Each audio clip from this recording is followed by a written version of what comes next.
Radio blah blah. Audio recording, part 2. Over 76% of the city and county now listen to their local station.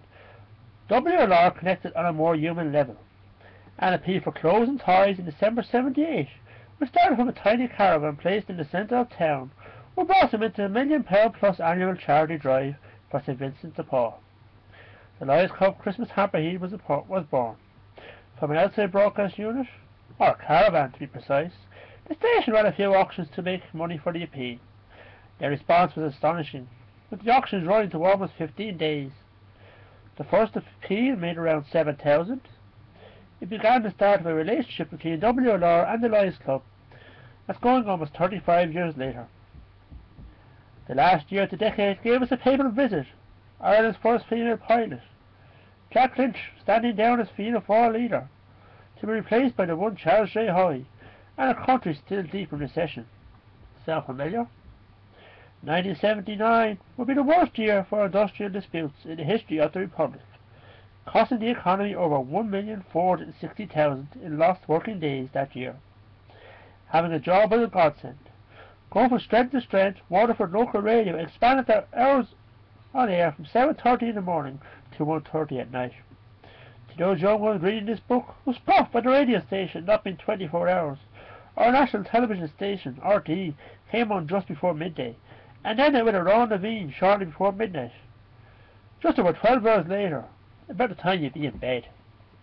Programming becomes much more diverse, integrating local well-known personalities with community and youth groups.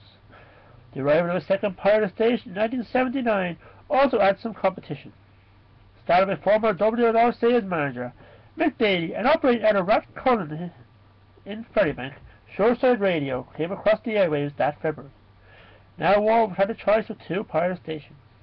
We barely had 2 television stations, yet we had 2 pirates just miles apart. Still in its infancy, but having made great strides, WLR was now bringing in a steady stream of revenue. And with the business acumen of Des Whelan, plus a recognised set of local DJs, the structure of the station got more settled. At the start, was a need to be more expendable.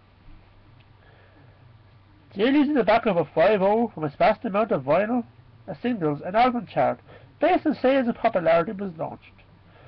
This would prove a major success. At this point, the only countdown that mattered was every Thursday night on BBC One. Top of the Pops had huge viewing numbers, attracting over 15 million viewers by the late 70s, eventually spanning 42 years. By introducing this chart where locals could dictate what went to number 1, simply by buying the record LP, it became more personalised. Now you would know exactly what the best-selling single or album was in the town. I know this because I personally helped the Beats Mirror in the bathroom get to number 3 by having 6 copies of the record when it first came out. The station celebrated its first anniversary with a live broadcast from the Arch Hotel, where new DJ Alan Feasey did a marathon 10-hour show to raise money for St Vincent de Paul. Far from being a daunting task, the young man loved it. As the station had so many disc jockeys playing some of the same music, there would be a need for individuality, to have their own style. One of them was Martin Hart. Martin joined the ranks of Waterford local radio in 1979, becoming a very popular DJ within his own right. Neil Bullock had stepped down from behind the counter at 5.0 to present a late-night rock show, which played a host of new and exciting bands, but also helping the sales of records in the shop. Tony Weldon, a man who would become synonymous with the station and housewives and feathers of the bedroom kind, took over a tea time special. That had become very popular with an older audience. His laid-back style, coupled with music from yesteryear, made him a housewife's favourite. Already been known for his time in the Frankie King Band and as a solo artist, releasing Let Us Be Sweethearts. Weldon proved very popular whatever the slot. He moved to Sunday mornings, whilst he were all the feathers, perhaps his definitive show. Jeff Harris, who temporarily left the station to join RT Radio 2, had returned as well. Having worked with the radio in Cork with CBC, Cork Broadcasting Company, the word from a man who had been doing discos locally when he was only 14, was recommended to RT through Mark Cagney when RT2 was short a DJ during a Eurovision week. The 20-year-old worked in the Big Smoke alongside the likes of Marty Whelan, Roland Collins, Dave Fanning and Jerry Ryan before returning to Waterford. Kieran O'Neill would join the radio revolution soon after, though at the time it may have been the last thing on his mind. Soon after, Waterford local radio finally found a home in the city centre. The move from Killartron was always on the cards, with the station becoming ever more expensive, and there was need for easy access and height in order to use their VHF transmitter. The station set up shop in Wellington Street.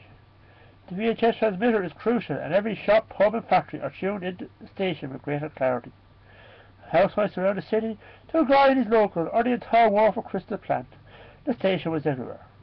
WLR would enter the 1980 St. Patrick's Day parade, fittingly as pirates, but things didn't go exactly to plan.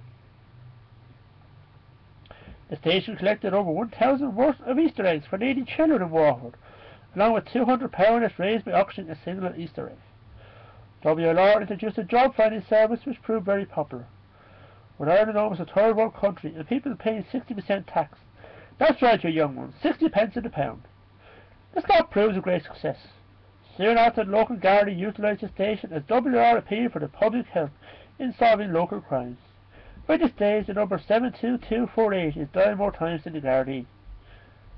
On the last Sunday in April 1980, a goal by defender Brian Gardner meant Waterford FC captured the FA Cup for the second time in their history. 20,000 lined the quay for the return home. To spread the love, the Ardrey Hotel was used as a venue for WLR for an official victory dance for the team. On the evening the Blues returned home, the station was snowed on with requests to play the infamous interviews that Matt Keane recorded in the dressing room at Dennymouth. We went into the showers to do the interviews, which were a little crazy, and I couldn't hear a thing. I didn't know what we were thinking. I remember trying to interview Sid Wallace, but all I could hear were the showers, bad language, shouting and roaring, when I tried to get a sensible interview. Seemed like a good idea at the time. One of the station's most recognised names joined the forward in late 1980 when Billy McCarthy took to the airwaves. He was soon emerged as the housewife's favourite.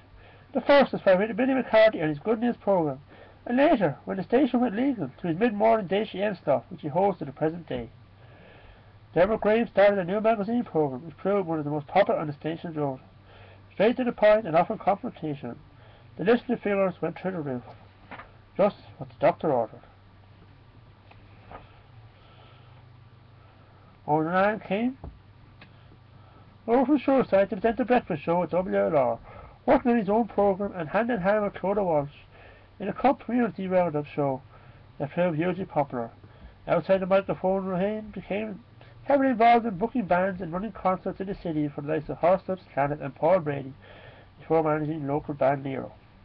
Tommy O'Keefe joined soon after from Shoreside, taking up the early morning slot where the newsroom now boasted three ladies, Helen O'Brien and Carolyn Walsh. More familiar names like Liam Walsh and Colin Kennedy, Timmy Ryan and John O'Shea rise soon after.